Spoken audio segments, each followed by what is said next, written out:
পুরোপুরি বন্ধের ঘোষণা দিয়েছে লিথুয়ানিয়া।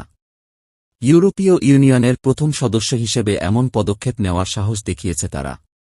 কিন্তু জার্মানি ফ্রান্সের মতো বড় বড় দেশগুলো যা পারেনি তা কিভাবে করল পুচকে লিথুয়ানিয়া। গত 2 এপ্রিল লিথুয়ানিয়ান প্রেসিডেন্ট কিতানাস নুসেদা এক টুইটে বলেন, এই মাস থেকে লিথুয়ানিয়াতে আর রুশ গ্যাস নয়।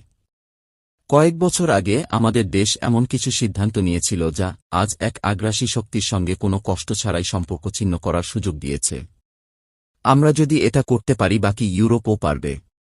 একটি নির্দিষ্ট পর্যায় পর্যন্ত নুসেদা ঠিকই বলেছেন।